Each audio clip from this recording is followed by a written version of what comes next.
to this episode of the groundbreaking discoveries from CALS.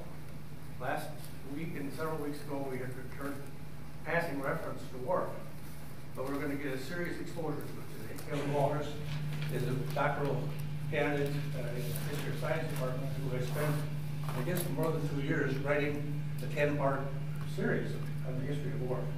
And we're going to get some portion of that 10-part today. Okay. Thanks, Dave. So I did want to let you know that I do have a little bit of a paralysis to the left side of my face right now. It's a temporary condition. I wanted to mention that out loud so that you know about it. For two reasons. One is if I don't pronounce things properly, feel free to ask me questions. I won't be embarrassed by it. I know that it's happening. Secondly, I do know it's happening, so nobody needs to clandestinely dial 911 and worry that I'm having a stroke up here. But just thought I'd mention that. It's a temporary thing that I should get over. Hoping it was going to be done by now, but not quite. So as Dave mentioned, I'm a historian with the Wisconsin Alumni Research Foundation, and anytime I present about WARF, I like to start by asking for a show of hands how many people have heard of WARF. Good, as you mentioned, you've already heard about it, so I figured you'd all raise your hands. But any names or terms that come to mind you want to shout out that you associate with WARF? Warfarin. Warfarin, good, that's a good one. Any others? Vitamin D. Vitamin D, okay. We'll get to those in varying levels of detail shortly, but I also want to explain a couple of things that WARF is not. I tell a story a couple of years ago. I was at a meeting and a woman asked me where I worked, and I said, oh, I work at WARF. And she said, oh, what's that? There's WARF in Madison. I said, yeah, we have this building down by Lake Mendota. And she said, there's a wharf on Lake Mendota? So these are the things that WARF is not. WARF is not a Klingon, not Commander WARF, and it is not a fisherman's wharf. It is a Wisconsin Alumni Research Foundation. What WARF is a scientific institution, broadly defined. It's actually a technology transfer office, a patenting and licensing office, and makes research grants to the university. But I want to frame my lecture in terms of what a scientific institution is. And I think in order to define that, you need to understand two words. One is science and one is institution. I think a lot of times we think about science in terms of individuals, great minds thinking about nature, of Galileo in a telescope, or Newton under an apple tree, or Einstein at a chalkboard, things like that. But I think as you know, and as the lecturers in this class have definitely been aware and told you, it's more complicated than that. You have to have institutions for science. That's the premise of my lecture. Science is not just about individuals doing things, it's about groups of people organized in institutions that are supplying the buildings, supplying the infrastructure, supplying the equipment, and supplying all the things you need to really conduct science in a good way. And there's several different ways I think you can define an institution. One is by the buildings. This is Henry Mall just outside, taken about 100 years ago, I think in the 1930s, 20s or 30s, based on the cars there. But those are the buildings. It's a physical space. When you think of institutions, you think of physical spaces, and not just insane asylums, not just somebody's gone crazy with sticking an institution, but universities, laboratories, classrooms, things like that. You can also define them in legal terms. So the Wisconsin Constitution says that there shall be a university that will be near the Capitol, and it shall serve a particular mission. And what that says is that if everybody on this campus, every student, faculty, staff retires, leaves, moves to Minnesota, does whatever, this university will still exist as an institution because it is enshrined in legal documentation. You can also have a slightly different kind of written documentation, which is rules, bylaws, charters, that kind of thing. You can have a group of people that get together, they want to form a club, they want to form a union, they want to form an association. They can have a bylaw and a charter that will say, here's how we elect our president, here's how we govern it, here's how when we meet, here's the minutes that we've kept, those kinds of things. And these are not laws, but they also ensure that there's a perpetuity about it, that it's not just the people who are there. That we leave, there's a method to keep this going beyond us. And then there's a third kind of definition, which is even less formal, which is perhaps you've heard people talk about marriage as an institution. And of course, there are certain laws that govern marriage. There's certain religious tenets that govern marriage, that kind of a thing. But really, we marry people because that's what our parents did. We marry people because that's the way society defines our family. It's an institution as a social custom, as a tradition that is passed down. And this is the one I like to emphasize. I'm actually an intellectual historian, which means I study the history of ideas. And what's interesting to me is how people think about things and how those resonate. And all of these different things I just mentioned are ways that institutions last beyond people, that they're preserved. And as historians, we study how do things change, but then also how do things stay the same. And even though we think of ideas as being abstract, as being changeable, as being fungible, oftentimes they have just as much staying power as a building or as a law. Sometimes they have more. In fact, to use an example of that to show you what I mean, let's go back to this. This is actually what can be called the drafting error. I think it was 2015 when the governor's budget came out, and actually there was a think tank, I think, that actually discovered that the budget had changed the statutes that govern the mission of the university. And it had taken out phrases like basic to every purpose of the system is the search for truth, and replaced it with the phrase to meet the state's workforce needs. When this became public, there was such a backlash that same day the chancellor came out on Twitter, of all places, saying that no matter what happens, the Wisconsin idea, which is how we define the mission of the University of Wisconsin, is the Wisconsin idea. She said the Wisconsin idea will always be central to this university. I don't care what the law says. We care about the Wisconsin idea, and we're going to keep it going. And in fact, the backlash was so strong that within a matter of hours, the governor backed off. He said it was a mistake. He said it was a drafting error. He said that we didn't mean to do this, and the Wisconsin idea is important. It will remain in the law. I will let you do the research and to find out whether that was really an error or something intentional. You can go figure that out. We won't get into that debate here. But the point about this, since it's on Twitter, I figured we should use slang terms to define the fight. What this shows to me is that there was power beyond just the law here. There's power beyond just the organization. And I also want to point out that, yes, there's a disagreement here about, okay, is it workforce needs, is it the search for truth? But there's also, these people care about what this institution means. They care about what this university means. They might define it in slightly different ways, but both of them think that the university should serve the state of Wisconsin. And it's that argument, as much as anything, that really defines what these institutions become. And so I wanted to emphasize that point to kind of get a sense of why I'm going where I'm going with the lecture and what I'm talking about. So here's an outline. First, with defining institutions, we just done. I'm going to give you the hard-coded, hard copy reasons to define WARF, the traditional legal, financial, and organizational definitions. But we're also going to talk about some contests over ideas that have shaped WARF. So this is WARF in brief. This is the slide that we use in the WARF communications department. Anytime any staff member goes out and gives a presentation, we give them this slide to talk about WARF. And this is what we call the cycle of innovation here on the right. What WARF does is it takes research on campus that has a potential commercial application. It files for patents on that research, finds companies to license that to, or perhaps a startup company that the faculty has created, a way to develop that research into a commercial invention. Takes a portion of those profits, invests it into an endowment. That endowment is invested in stocks and bonds. It's also invested in stakes in startup companies, things like that, to make more money. And then that endowment funds annual grants back to university to fund research. And this is UW-Madison in particular. So this is the cycle of innovation. It starts with research, goes out in the marketplace, comes back, and funds future research. It all comes back around. A couple other things to point out is that WARF is a nonprofit foundation. It is not an office at the university. It is an independent foundation run by independent alumni. It's what's called a functionally integrated supporting organization, which means it only supports UW-Madison. It's not like the Gates Foundation or the Rockefeller Foundation. We don't give grants to anybody. We particularly support the University of Wisconsin-Madison and also the Mortgage Institute for Research, which is another supporting organization, which we'll talk a little bit more about that. So this is the basic one-slide summary. Another way is organizational to define WARF. WARF was part of the Wisconsin's Multiversity, which is a term that Clark Kerr coined in the 1960s. He was the president of the University of California. And what he said was that in the 20th century, universities had gotten so complicated that they weren't single institutions. They were, as he put it, a series of communities and activities held together by a common name and a governing board. So it's really many organizations under an umbrella of the same governing institution. When he was in a lighter mood, he defined it this way, which is that it's a series of individual entrepreneurs held together by a common grievance about parking. And that the essential administrative problems were sex for the students, athletics for the alumni, and parking for the faculty. Now, if you're a bad administrator, you interpret that as no sex, no football, no parking. Better administrators are slightly looser in terms of that terminology. So and to apply this specifically to UW-Madison, this is the UW Multiversity. You start with the governor and legislature, which according to the Constitution and statutes are the ultimate authority. The governor appoints a board of regents that is the governing board of the UW system. And the UW system in and of itself could have its own graph like this. Each of those blue dots could have their own family tree, as you can say. And then UW-Madison, and these are the different departments and colleges within UW-Madison and programs. So you can see CALS there in the center. You also have engineering, you have letters and sciences, the medical school, and then you have the supporting organizations. This is a little out of date. WAA and UW Foundation are now together as the UW Foundation and Alumni Association.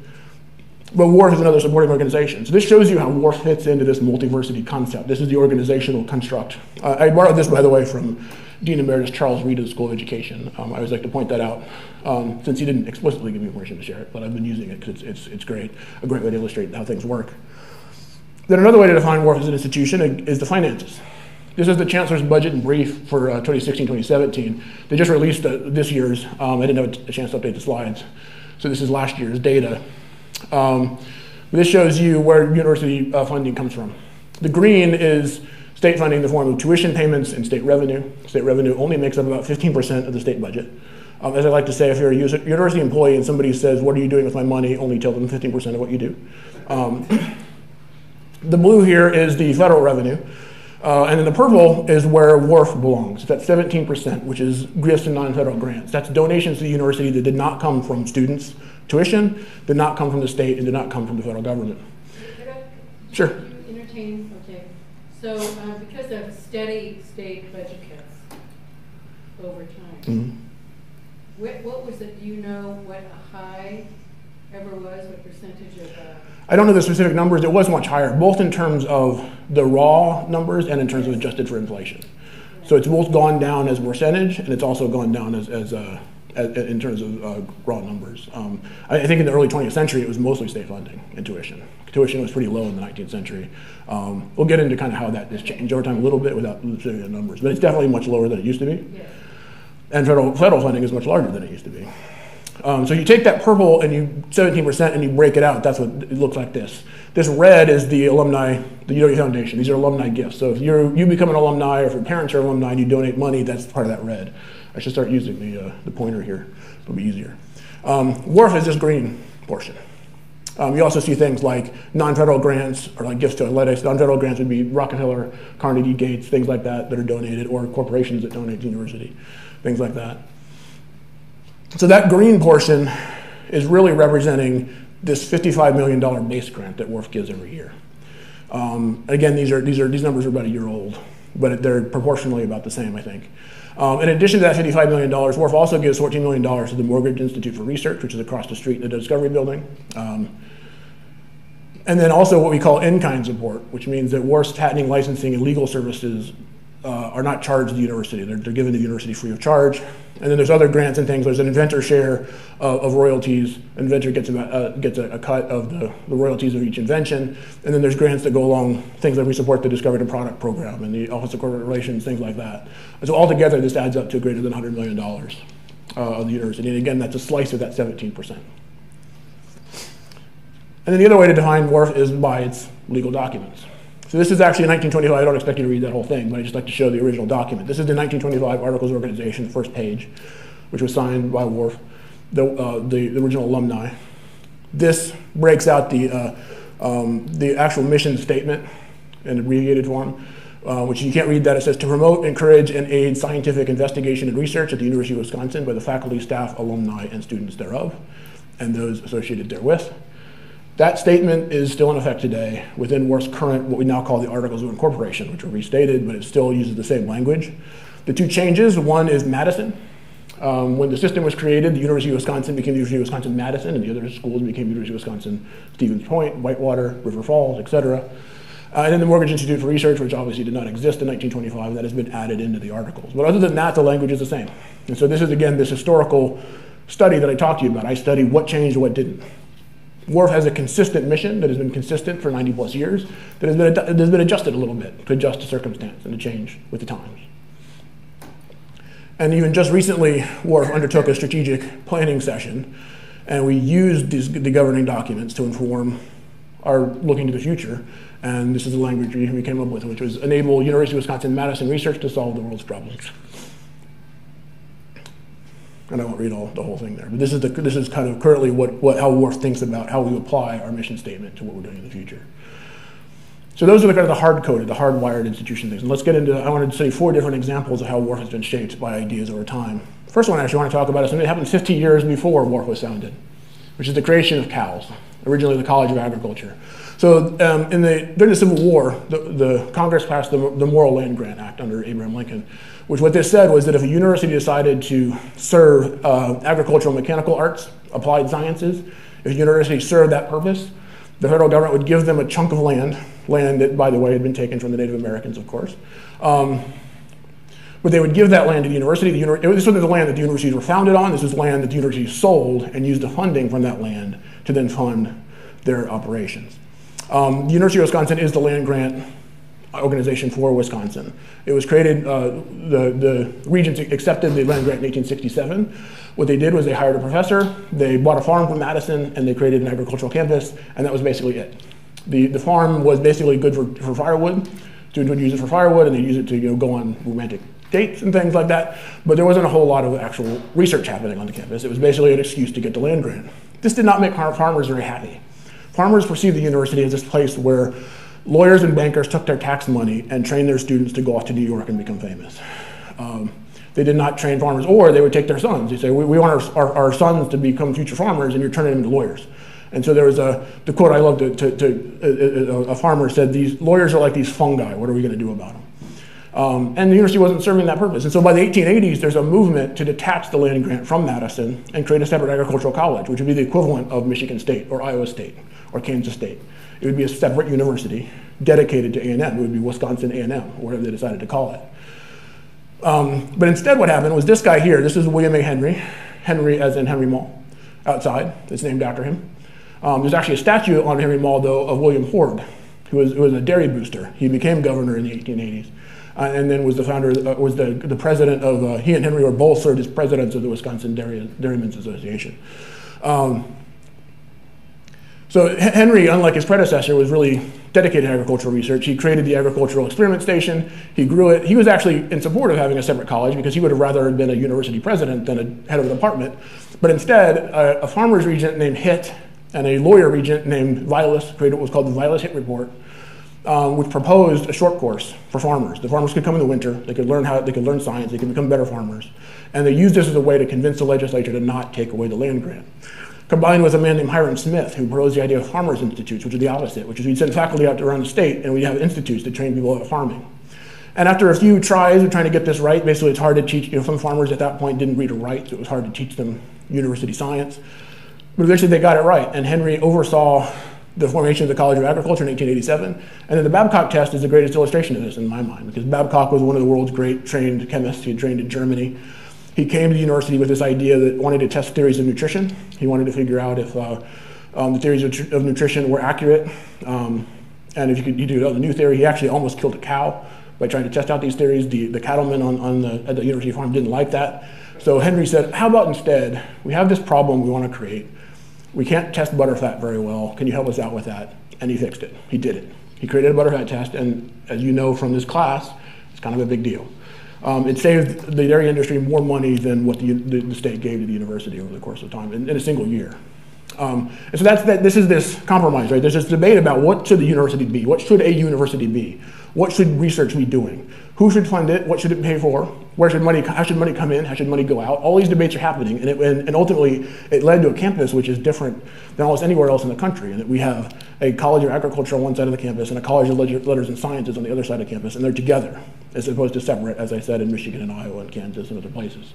We won't talk about Minnesota. So fast forward another 50 years in the 1920s. Times have changed. Science has become a lot more complex. It's a lot harder to fund. It's a lot harder to find things like the Babcock test that'll be such an easy, relatively simple way of revolutionizing an industry, because a lot of that has already happened. You have the campus that I showed you out there at Henry Mall has already been built. All these campuses, these buildings are being built, and it's harder to fund this now. Science is more expensive, and in the 1920s you have more conservative governments after World War I who are saying we don't want to fund research anymore. We want to pull back from that. And so you have these different ideas about what to do. Some people say what Babcock did was fine. We force the university to study things we want them to study, and then they give it away for free. And they give it to industry, and they let the industry do what they want with it. That's fine. We want to keep doing that.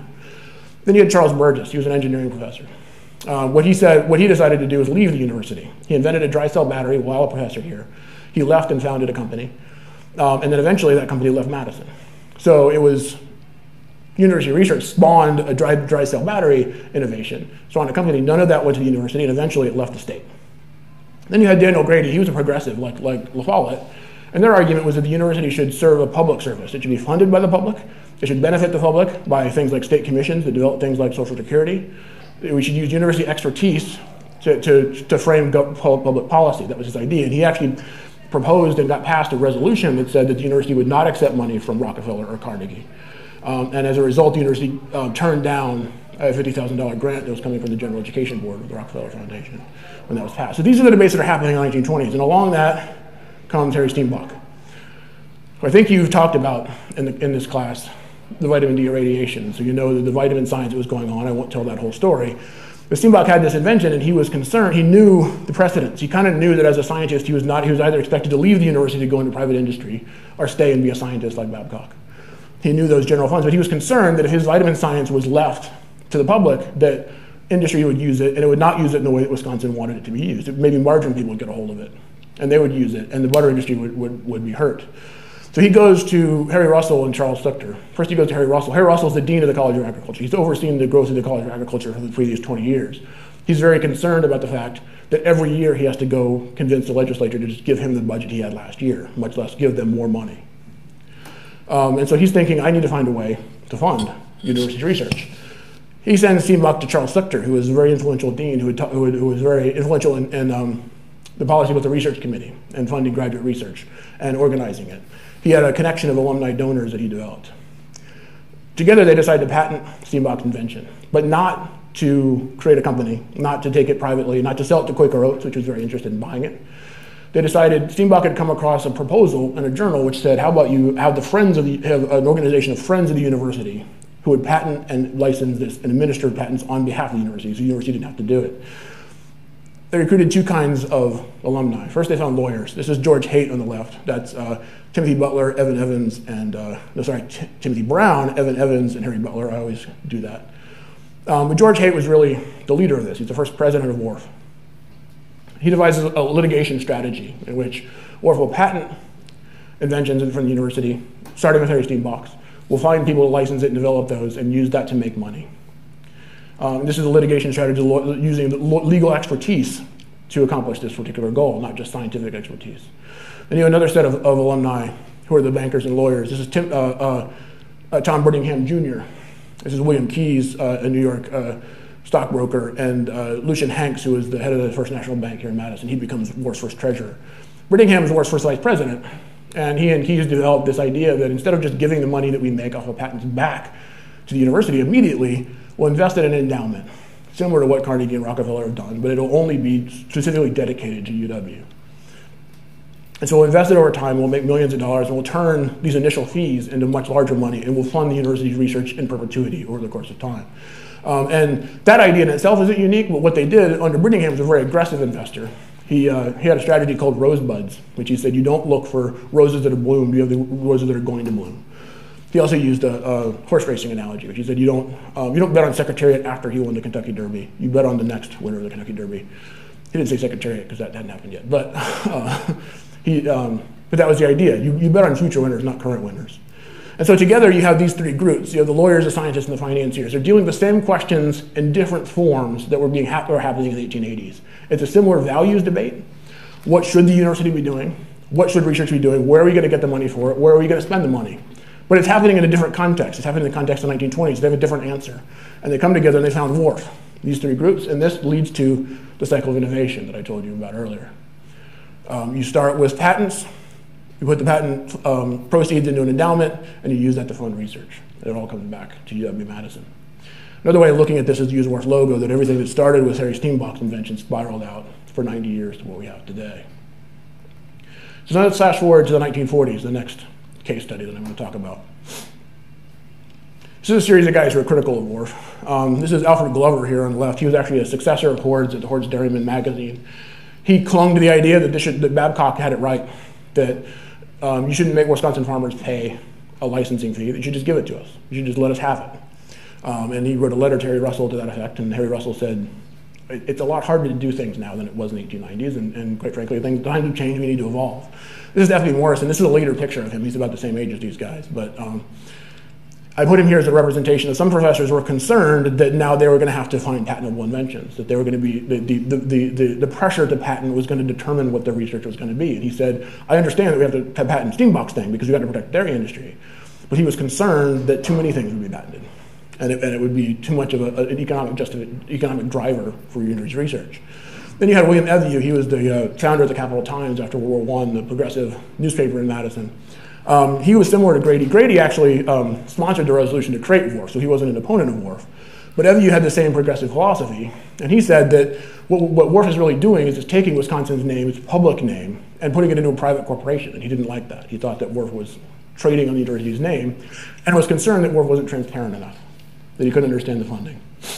And then you have Wendell Berge, who is perhaps the most vociferous WARF critic, and in my mind, a little bit, well, he was hyperbolic, shall we say. He said that WARF was a cartel. It was an international cartel that had collaborated with the Nazis because WARF had a German license, IG Farben, and of course, by the 1930s, every German license was a Nazi license, like literally. He said WARF had a monopoly on vitamin D, and that it was by refusing to license margarine was the butter of the poor, and so WARF was letting poor children die was the implication, right? And he's using WARF as an example for an antitrust philosophy in the 1940s to say the government should be in control of decisions about public welfare. We should not have private corporations doing this. And he's using WARF as a bludgeon to do that. I don't think he got it right. I think, first of all, this is the trend in incidence of rickets, deaths from rickets between 1910 and 1960. This is 1930, which is right around the time when WARF is starting to implement vitamin D milk and vitamin D yeast and alternatives to cod liver oil. So on the one hand, I think WARF definitely contributed to this decline, but counter to what Berge had in mind, WARF did not have a monopoly on vitamin D. Vitamin D comes from sunshine, it comes from cod liver oil, there are alternative methods for fortifying food. So WARF was a way I'd put it is WARF was a central part of a larger scientific movement process of understanding that vitamin D fortification could create cures for a disease like rickets. And it wasn't just rickets, it was scurvy, that was pellagra. That's a major scientific story about the 20s and 30s, and WARF was in the middle of that. But it's a huge scientific, again, an evolution in scientific values of how do we use science to help the public, and WARF was one way that was done. But again, times change. So part of the New Deal and what Berge was a part of all that, there are other aspects of it that supported scientific research. So after World War II, unlike after World War I, scientific research exponentially increased. It grows, and so the federal government becomes a primary funder of federal research. They also say that if the federal government funds research, then it claims intellectual property rights, meaning that universities can no longer patent anything that is funded by research. So federal agencies are the primary funders on universities. They're also the primary intellectual property holders at universities now. But because of WARF started making money about 1929, which if you know anything about history, the best time in history to get in the stock market was 1929. So WARF made about $50 million over the course of steamboat patents, about $14 million from steamboat patents themselves, and then investing that, Brittingham tripled it by about 1950. So that's the growth. And so this is the trustees about, and I like to point out that these are all white men. I usually at the end of a presentation, people say, is everybody at WARF white, a white man? So I should actually put a picture of the current trustees, who are a much more diverse group of people. I think it's like 40% women now on the board of trustees. But these were different times. So they decided that instead of just patenting, we're going to diversify. I don't have time to get into all these things, but these are some of the things that WARF was doing in the 40s and 50s. There were a few patents. This is where warfarin happens. Warfarin is a blood thinner, and then turned out to also be an effective rat poison. But WARF has also expanded its testing laboratories. In addition to testing vitamin D, it's testing other contracts for companies and testing insecticides and pesticides and things like that. WARF also starts funding a lot of university buildings. A lot of university buildings on campus were built by WARF funding. And the biggest thing is that WARF, in addition to owning property, actually owns a lot of property in the Dells. Most of the land in the Wisconsin Dells was owned by WARF from 1950 to about 2000. And WARF was actually running the concession stands and running the boat tours and running the ducks. So if you've taken a duck tour at the Wisconsin Dells, those used to be run by WARF. That's no longer the case. So that you've gone from something that was basically a vitamin D patenting organization to be a very diversified real estate, concessions, investment, portfolio operation in the 50s and 60s because it's adapting to the times. And again, this is the same debate. What does a university do? What does university research do? Where does the money come from? Where does the money go? It's all these same questions that are continually being re-asked and re-answered over the course of time. But then by the 1970s, like I said, patents have been dropping on campus. Most funding on the university campus is coming from federally funded research. In fact, this man here, Howard Bremer, was hired in the center there. He was hired in 1961 as WARF's chief patent counsel, and he was told explicitly to not get used to his job because WARF was pretty certain that they weren't going to be patenting in 10 years. It was all going to go away. He didn't agree with that. And in fact, he worked with a guy named Norm Latker, who was a patent counsel at the Department of Health, Education, and Welfare.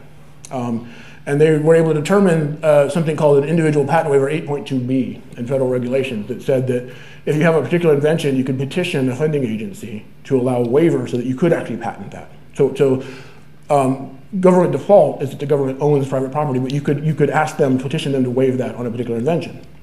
And they did that with an invention by this guy here, Hector DeLuca.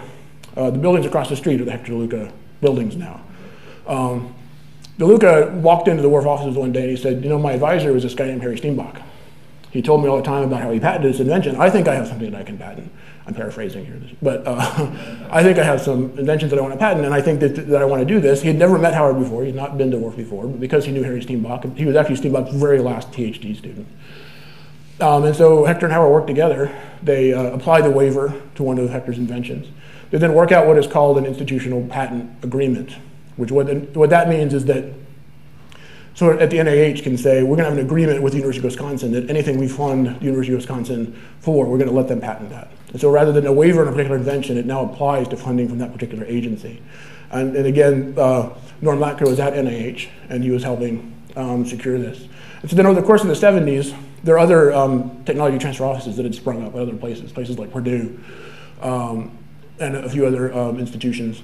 And they banded together and ultimately this results in the changing of federal patent law. So again, the presumption used to be that the federal government owned property. Bayh says that it's the opposite. We're going to presume that the university can patent an invention that's federally funded if the university agrees to certain obligations, if they agree that they're going to develop it for public use, for public benefit. If they agree to do that, if they agree that if the government decides that, for instance, there's a vaccine and there's an epidemic, and the government says we need to step in and issue these license for this particular invention, then we have a free, exclusive, no limit, non-exclusive license to use by the federal government. So the federal government can use any of these licensed inventions. And then also, if the university does not meet its obligations under the law, then there's particular circumstances in which the government is allowed to march in and take that away. So it reverses the presumption. It basically says we're going to allow universities to patent unless there's a reason not to, and we're going to define those reasons. That was passed in 1980, and the text of the law is basically the same as the institutional patent agreement that was drafted by Howard Bremmer and Norm Latker. So WARF was again, an essential part of a nationwide movement to change the law, to change the way we think about science. And this is also happening in the 1980s, around the same time that the government is debating, there's a recession, there's exploding deficits, there's lots of difficulty. The country is changing, the Cold War is changing. And so there's lots of different debates about what the university is going to fund. And this is part of that, which is we're going to allow universities to do this rather than forcing the government to do it. And this is the effects of that. The 1980s see a biotechnology boom. And an expansion. So WARF went from being one of the few universities that had a patenting office to being part of an industry called the technology transfer industry. This is really when the term technology transfer comes into use. Most of these technology transfer offices are units within the university. They're not independent foundations like WARF. They tend to be controlled by the university. But most universities have one now.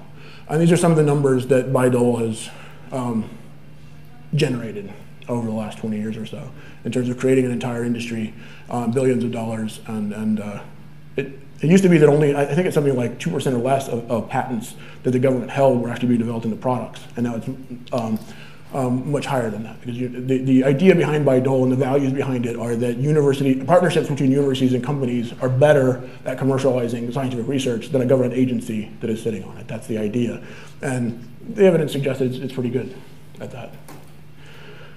So then back to what the effects were in UW-Madison. I showed you this graph earlier, in which WARF had made about $40 million by 1950. Since that time, WARF now has an endowment worth about $2.7 billion, and it's given, adjusted for inflation, about $2.3 billion in support to the University of Wisconsin-Madison. And so this is the benefit. And then also we can extrapolate the cycle of innovation that started with Harry Steambox to all these other inventions that happened over time. And as you notice, there's not very many on this side prior to 1980, and there's a lot more since 1980. And again, we don't have time to get into all of these, but I'm happy to field any questions about some of these. And I know on Thursday we'll have a lecture more focused on these stem cells and how that's happened in the last 20 years, and that part of WARF's history will lead into that. So I've taken you up to about 1985 or so, and we'll go up to the rest of the direction next Thursday. The other thing that I like to say in terms of quantifying WARF's impact is to think in terms of the rankings of university endowments. So if you just go to Wikipedia and look at the rankings of university endowments, you'll see that the top 5 have $20+ billion. That's places like Harvard, Yale, the UT system, my alma mater, that's all oil money. Stanford and Princeton. Then you have $10 billion at places like Michigan Northwestern, and then $5 billion at Notre Dame, Duke, Cornell, places like that. So the University Foundation, that red slice of that pie that I showed you before, University Foundation has about $2.4 billion. This is the one I pulled the numbers about a year ago again. And then you add WARF's money into that, and you end up with a total of about $5 billion. So in terms of assessing, now this is something, by the way, this is a humanist metaphorical exercise. This is not like a statistical translation, but if you just take UW Foundation, this is where if you go to that Wikipedia page, you'll see UW-Madison ranked at 33, which is below Penn State and Ohio State, above Illinois and Purdue. If you add WARF's money into that, it's about $5 billion and close to the top 20.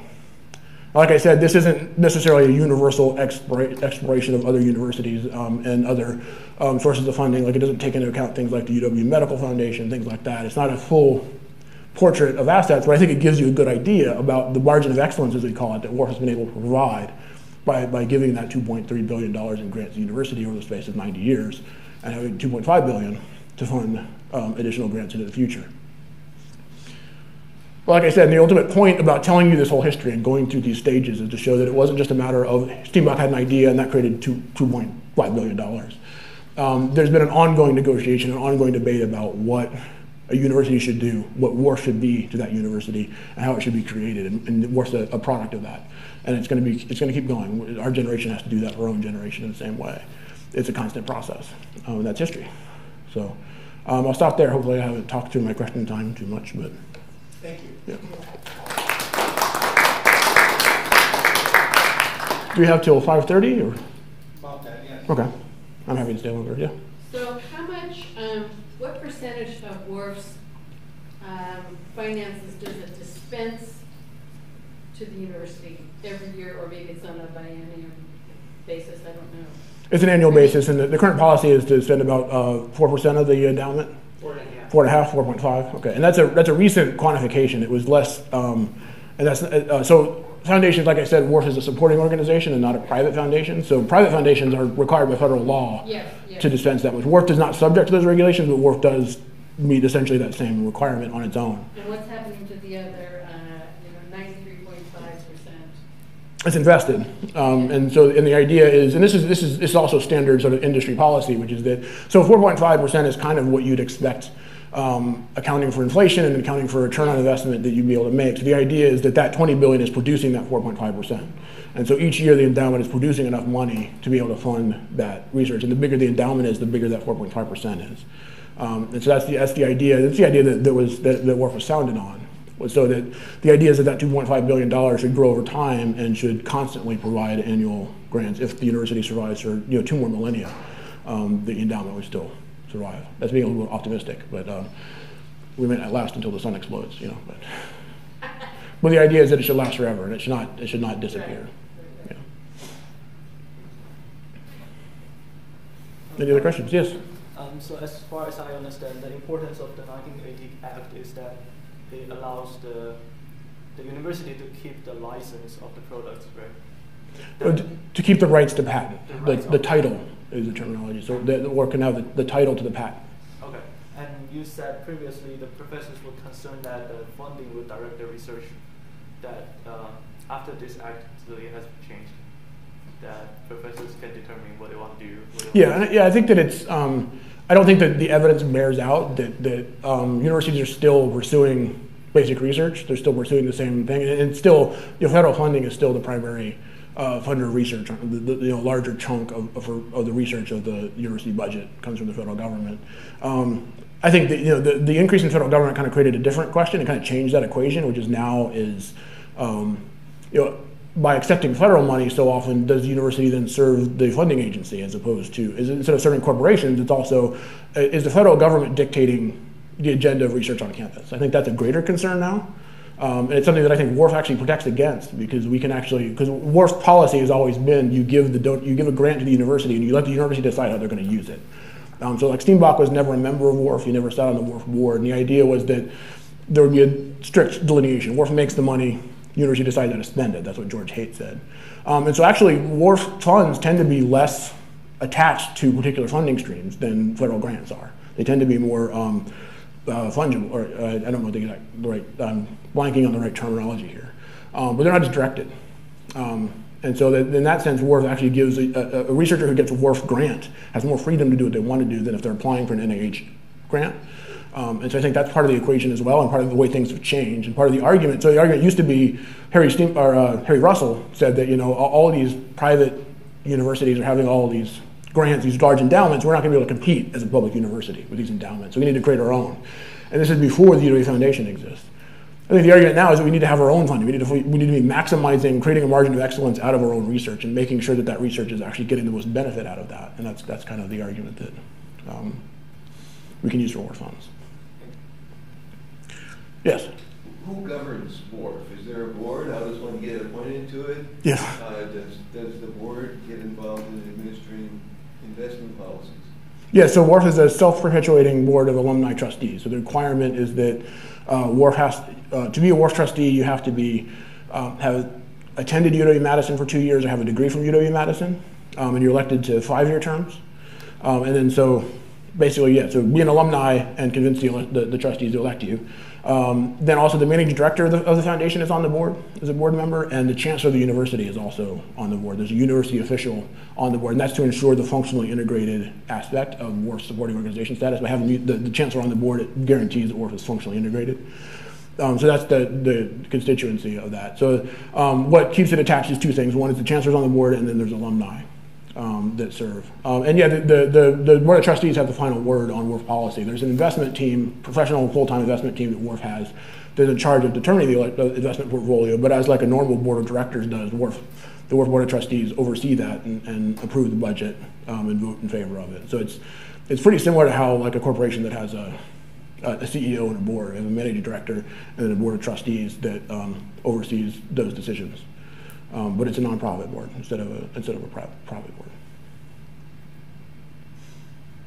Any other questions? Yes. You know what you mentioned just a minute ago, just in passing, just to mention that this is a public university. So I'm interested now in going back and looking at that PowerPoint slide that talks about our workforce ranking 33. Yeah. Because of course the private universities are at the top. Yes, with the exception of the UT system, which has a lot of. So what's that sort of scrambles, or like what are the public universities that are outranking the UW? Yeah, so yeah, I mean you have a school like Michigan, which is huge. In a lot of ways is pretty much privatized at this point. Like it's a public authority, yes. And it is governed by the university, by the state, but the tuition is very high. Yes. It is essentially run like a private institution that has some public funding, I mean Michigan also has a long history connected with corporate interests in terms of the auto industry and things like that. And so Michigan is above. Then Northwestern's private. So I mean the challenge, like I said, Harry Russell's challenge was, okay, how does a public university stay public? Let's see, and both I usually put this in. I ended up cutting this for time, but he and Russell and Steambox both said that WARF is not supposed to replace public funding. That's not the idea. And $2.5 billion sounds like a lot of money, but it's not. If you consider how much it takes to run a university, like I said, it's a sliver of 17%, and that's why we use the term margin of excellence. And what they said was essentially it's a guard against if I will quote Harry Steambox here, so I can put the blame on him for this language. But he said if the legislature fails to have the intelligence to fund the university, then somebody has to show what the university can do. And I think that that phrasing, "show what the university can do," is a good argument for what WARF is doing, which is we're going to fund researchers, we're going to show what they create, and we're going to turn that into a commercial product, and we're going to show the value of university research. We're not going to fund the university, but we're going to maximize what the university does. And we're going to go out to Wisconsin, and we're going to find Wisconsin companies to help license our information. We're going to I'm part of the communications team. We make a public case for what this is, and it's not a financial replacement, but it is an ideological argument, which is that this university should be serving the Wisconsin idea, and WARF is a component of that. There's certain things too that have changed over time. about universities. I think that the period between 1945 and 1990 was unique in history in a lot of ways, in which there were exponential amounts of research funding coming from the federal government. And all of us have lived during that time. There's nobody here who wasn't lived the most of our lives during that period, and we think of it as normal. But we have to guard against ahistorical, teleological thinking, which thinks that it's always going to be that way. And I think that's part of this lesson of adapting. The central debate is always, what purpose should a university serve? What good is university research going to be? Where are we going to find the money for it? And how do we spend that money? And there's always a constant question we should always be attacking very diligently and forthrightly and with good conscience about what we're trying to do. And we want to guard against making assumptions that the NIH is always going to be there.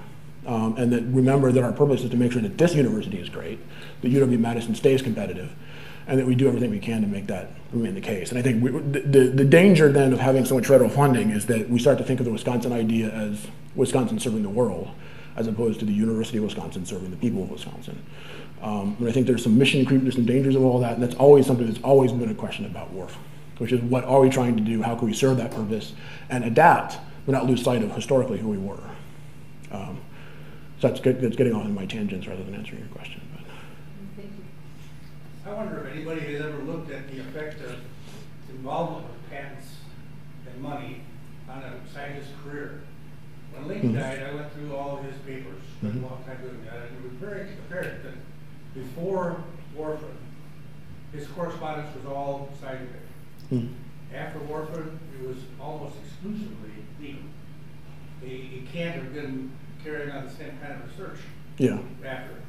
And it's something, I mean, my dissertation is a biography of Steambox, and I'm kind of wrestling with that very question. And one of the interventions I'm making into the literature, I mean, there's entire fields of sociology that are dedicated now to this question of how academic capitalism is a terminology they use. And the argument is that since 1980, universities become more corporate, they've become more private, they've become serving more economic motives. One of the lessons in my dissertation is that that's not that big of a, like we can talk about how it's different. Like I said, the debates are different. The terms of the debate are different, but the question is still the same, which is how do you serve the population of the people, and should that be defined in moral terms? Should it be defined in financial terms? Should it be defined in academic terms? And the Babcock test, that wasn't basic research. That wasn't, pie in the sky, apple falling on my head research. That was explicitly a university saying we are going to find a problem of our main industry, of our state, and we're going to serve that purpose.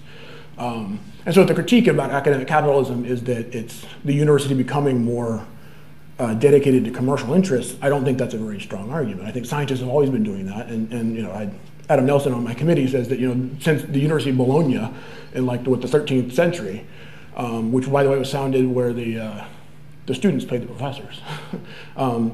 The question of where the money comes from, the university has always been an economic engine, and the question is to always keep sight of that morality there. And so, this is getting a little bit further away. To go back to your original question, I think Steambox kind of did the same thing. He was much more focused on science in 1925 than he was in 1930. Some of his students said that he started talking about politics a bit more in his seminars in the 30s. But then after his patents are gone, he then went back went back to his laboratory in the 60s and kind of revitalized his research program, and that's what produces Hector DeLuca. But part of that too is also the life cycle of a person. That somebody in their 40s is going to be thinking a little bit more in terms of like my legacy, in terms of my organizational capacity.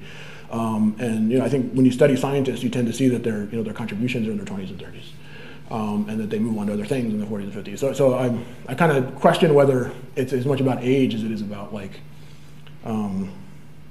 digression. In some ways, okay, maybe Link is thinking, I don't, and he also has a TB problem in terms of his health, it suffers, and so maybe for him it was, I can't contribute to science the way that I used to, but I can contribute to this.